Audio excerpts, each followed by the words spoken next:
ओम नमो भगवते वासुदेवाय नमः। हरे कृष्णा कृष्ण कृष्ण हरे हरे, हरे राम राम राम हरे हरे। आइए शुरू करते हैं आज की कथा। कार्तिक मास महात्म का 8वां अध्याय। यह कथा सुनकर नारद जी ने कहा, हे राजा पृथ्वी, एक समय भगवान का दर्शन करने और जलंधर का वैभव देखने के लिए हम भी उसकी राजधानी में गए थे। जलंधर ने हमारा बड़ा आदर और सत्कार किया। भक्ति भाव से पूजन करके कहने लगा कि महाराज, आपका कैसे आगमन हुआ और मेरे लिए क्या आज्ञा है। हमने कहा कि दैत्यराज में कैलाश गया था, वहाँ पार्वती सहित अवधूत शिव और उनका वैभव देखा तो चकित हो गया कि क्या ऐसा वैभव और किसी का भी हो सकता है। ऐसा विचार कर तीनों लोकों में भ्रमण करता हुआ यहाँ पर आया हूँ। यहाँ आकर तुम्हारी समृद्धि भी देखी। तुम्हारे और शिव के वैभव में और कोई अंतर नहीं, किंतु तुम्हारा वैभव स्त्री रहित है।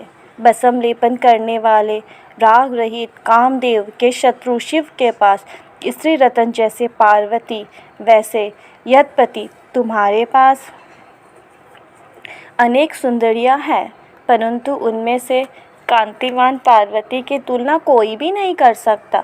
अतः तुम्हारा ये वैभव स्त्री रतन रहित देखकर यही निश्चित हुआ है कि शिव के समान वैभवशाली इस समय त्रिलोक में कोई नहीं है, क्योंकि उनके पास पार्वती जैसी ऐसी स्त्री है जिसको देखकर ब्रह्मा जी ने अनेक अप्सराएं रची, परंतु एक भी पार्वती की समता के नहीं पहुँच पाई।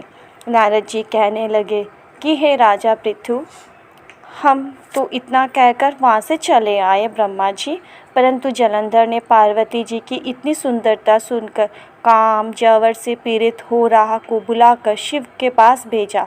राहु उसी समय चंद्र के समान उज्जवल कैलाश को काला करता हुआ द्वारपाल नंदी द्वारा रोके जाने तथा शिव के सामने उपस्थित किए जाने पर उनसे बोला कि हे शिव, तीनों लोकों के नाथ और सब रत्नों के स्वामी जलंधर की आज्ञा है, सुनो।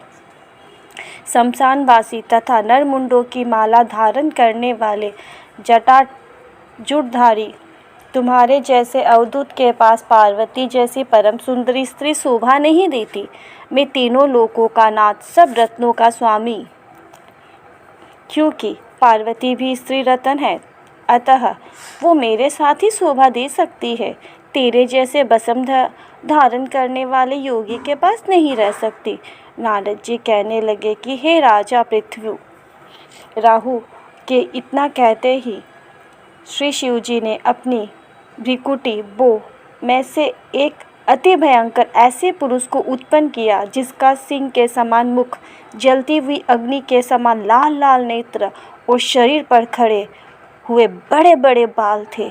उत्पन्न होते ही जब वो राहु को खाने के लिए आगे बढ़ा तो राहु भयभीत होकर कहने लगा कि हे शिव, मैं ब्राह्मण हूँ और दूध भी, अतः तुम मुझको मत मारो।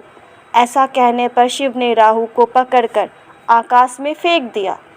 तब वो भयंकर पुरुष राहु को छोड़कर शिव के पास आया और कहने लगा कि मैं भूखा हूँ, मुझे खाने के लिए कुछ दो। तब शिव जी ने कहा कि तुम अपने हाथ पैर को खाओ। जब वो हाथ पैरों को खाता हुआ सारे धड़ को खा गया, केवल मुख ही बचा। तब शिव जी ने प्रसन्न होकर कहा कि आज से तुम्हारा नाम कृतिमुख होगा और तुम हमारे द्वारपाल होंगे।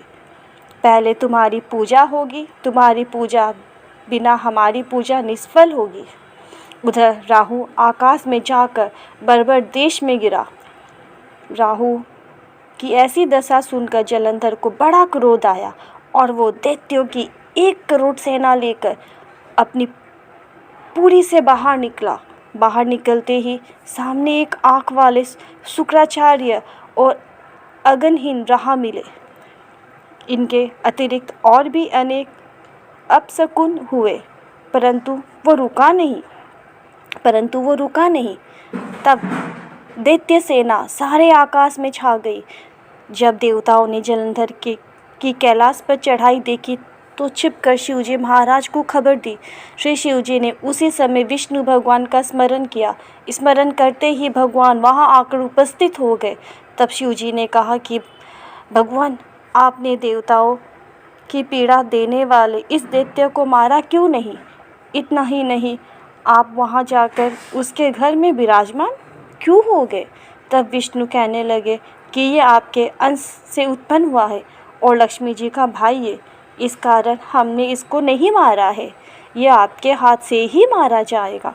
तब शिवजी बोले कि ये तेजस्वी दैत्य हमसे नहीं मारा जाएगा, आप सब इसको मारने के लिए अपना अपना तेज दीजिए।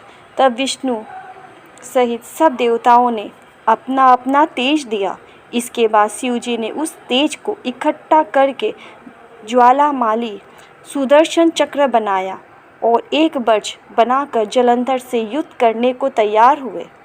शिवजी ने भूतगणों की सेना में समस्त देवगण भी आकर सम्मिलित हो गए। उधर कैलाश के निकट जलंधर अपनी सेना लेकर आ पहुंचा। इधर कृतिमुख, नंदी आदि सब गण और देव सेना भी मैदान में आ डटी। तब जलंधर और देवताओं का ऐसा घोर संग्राम हुआ कि जिससे सारा विश्व का भयान हो उठा। युद्ध में जितने भी दैत्य मारे जाते थे उन सबको दैत्य गुरु शुक्राचार्य जी अपनी संजीवनी विद्या से जीवित कर देते थे। ये देखकर भूतादिगण भागकर शिवजी के पास गए और उनको संपूर्ण वृत्तांत सुनाया। तब शिवजी ने अपने मुख से महाभयंकर तालजंघा, जिसका मुख पर्वत की कंदरा के समान था, एक कन्या उत्पन्न की। वह कन्या दैत्य को खाती हुई शुक्राचार्य को उठाकर एकदम अलोप हो गई। तब दैत्यों के शिवगण बुरी तरह से मारने लगे। गुणों की इस मार से घबराकर दैत्य सेना भागने लगी। दैत्य सेना को इस प्रकार भागते देखकर जलंधर के सेनापति सुमभ और निसुमभ तथा कालनेमी आगे आए। इनको देखकर दैत्यों ने अनेक प्रकार से देव सेना पर प्रहार किए, जिससे देव सेना मार खाकर भागने लगी। तब गणेश और सुमभ का महाघोर युद्ध हुआ। इस बार अपनी सेना को भागती देखकर जलंधर स्वयं रण क्षेत्र में आया। देव सेना में की ओर से वीरभद्र अनेक प्रकार के प्रहार जलंधर पर करता रहा। तब जलंधर ने क्रोध में आकर परी उस पर दे मारा और उसके रथ की पताका काट दी। साथ ही जलंधर ने वाण वर्षा करके देव सेना में भगदड़ मचा दी। अपनी सेना की ऐसी दशा देखकर स्वयं शिवजी बेल पर चढ़कर युद्ध के लिए आए और आते ही दैत्य सेना पर वाणों के तीव्र प्रहार किए।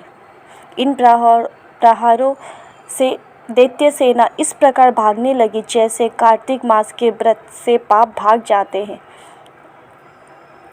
उसी समय शिवजी ने अपने बाणों के प्रहार से खड़गरोमा का सिर काटकर पृथ्वी पर गिरा दिया।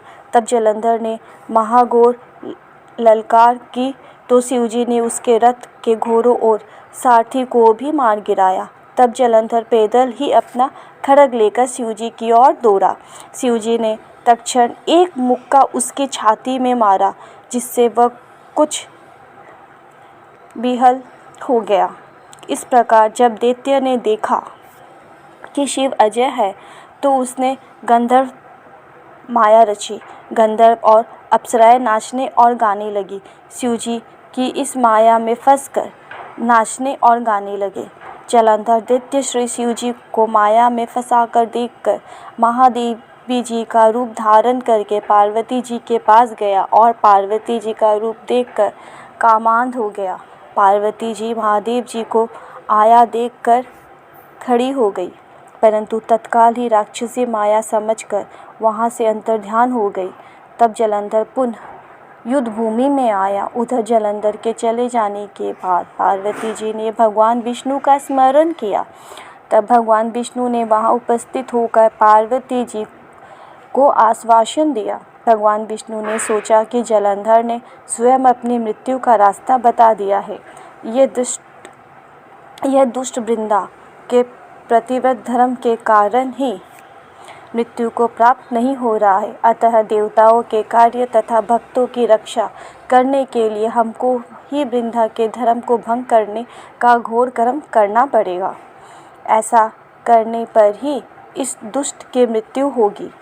इतनी ही देर में शिवजी भी राक्षसी माया से मुक्त होकर जलंधर को आया देखकर उसके साथ युद्ध करने को उद्यत हुए और उस पर अनेक बाणों से प्रहार किया।